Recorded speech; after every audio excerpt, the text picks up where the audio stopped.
And we have a clarified card from the romance angels. And so here it goes again back to that death card. You've been forgiving and learning. I'm moving a little bit closer. Forgiving and learning. And so it says, as you release and heal the past, you experience more love in your present moments. And so, like I said, it relates back to that death card. So you've been letting go.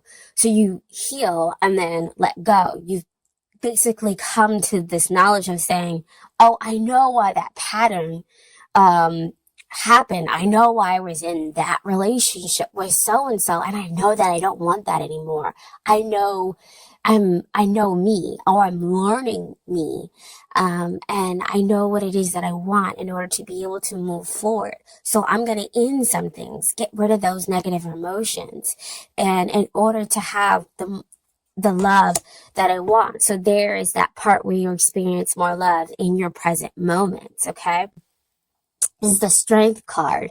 And it's really kind of important for you to know, Aquarius, is that Venus is going to be kind of high when we go into this year. So I think it's around like January 9th, the Venus, and we all know Venus is all about love and everything else like that. So she's going to be eclipse around, the end of the month, which will be Aquarian time.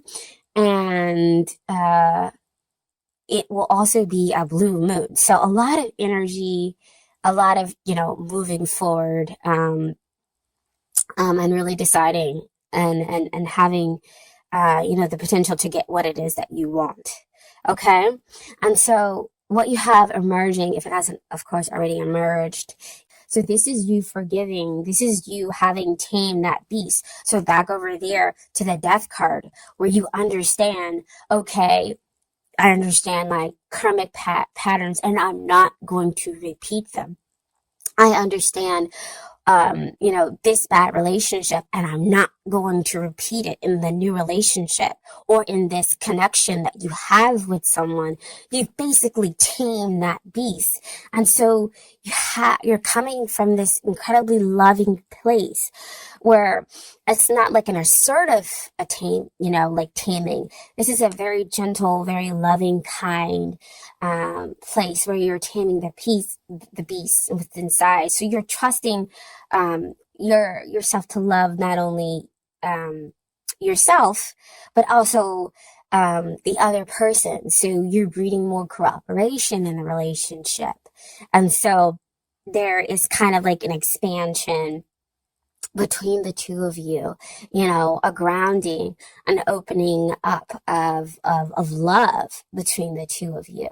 And so you start to kind of develop this just gentle strength within yourself and allow yourself to kind of be this, I'm getting the person's rock and the rock of the relationship, emotionally, actually just kind of like everything, because you come from such a pure place, the other person kind of responds. And I don't know about you guys, but I've been seeing a lot of 13s and 8s everywhere. 13, it can be one of those like master numbers where you're not going to break it down. And so you just kind of keep it together, or it could be that changing of cycle, or you could break it down to with 1, with a new beginning, and 3, and, taking that action and working with the divine. But I also pulled a clarifier, sorry about that side note. But I also pulled a clarifier for the strength card. And what I have here is love yourself first. Your self-respect makes you more romantically attractive. So see, again, back what I was talking about before, is that you figured out a way to kind of balance that energy. You've healed all that stuff in the past. You let go of negative emotions that didn't serve you, because you found out a way how to love yourself. And we all know, in loving yourself, you attract those who love you. And when you do sometimes attract those people who don't, you know how to say, you know what? I know that it is that you don't love me. And so, or you're not going to love me the way that I want you to love me. And so you just, kind of release them and go, hey, it's okay. I'm good. I'll be okay without you.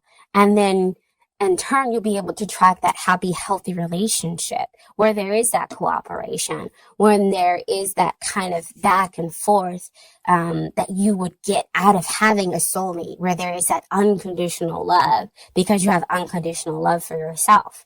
And so what we have next is the Empress, and she's the future energy that you can be experiencing. And I'll move it back just a little bit. And we all know the Empress, she is love. She's balanced everywhere emotionally. She has that grounding. She has that overabundance of just kind of everything, but she knows how to deal with it. She's sensual. She comes from, of course, a pure heart.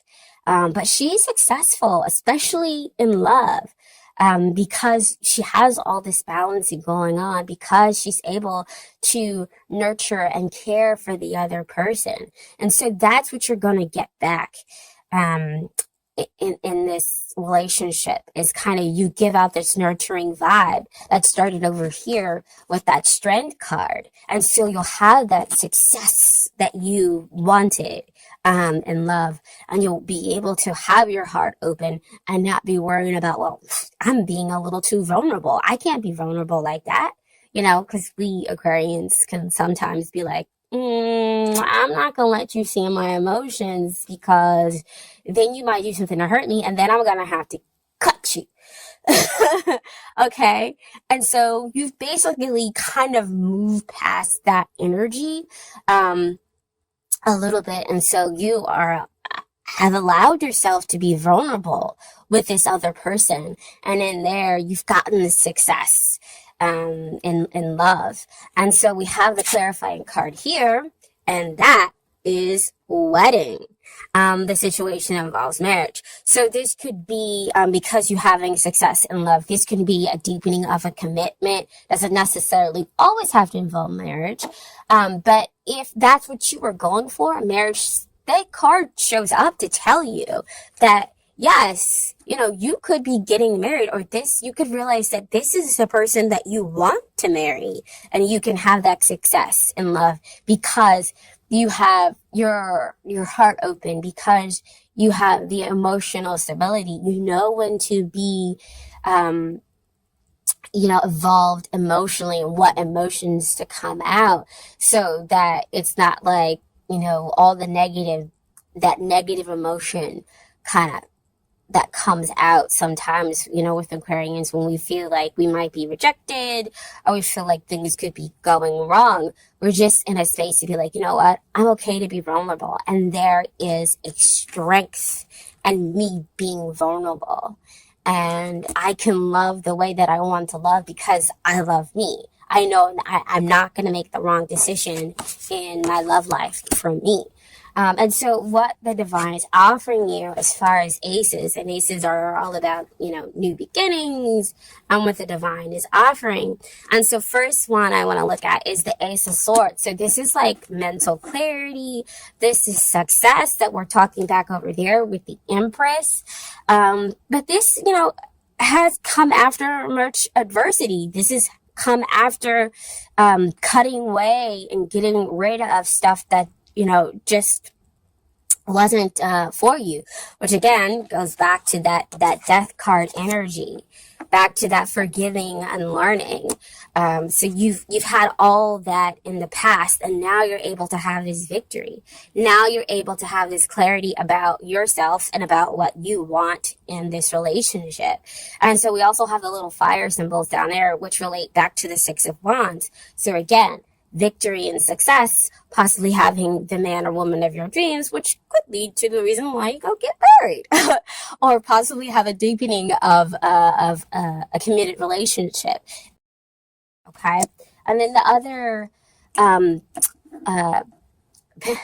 ace that shows up is Ace of Pentacles, and Ace of Pentacles talks about the past, all those past difficulties. Again, just getting that stuff kind of fading away, and you having a fresh new start with this person or with somebody new coming in.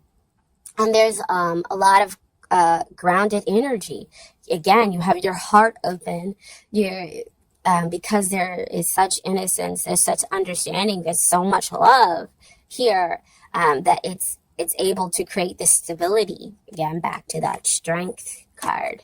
And so the two of you kind of create this new, can create something new as far as relationship, which could be the marriage, okay, or deep commitment.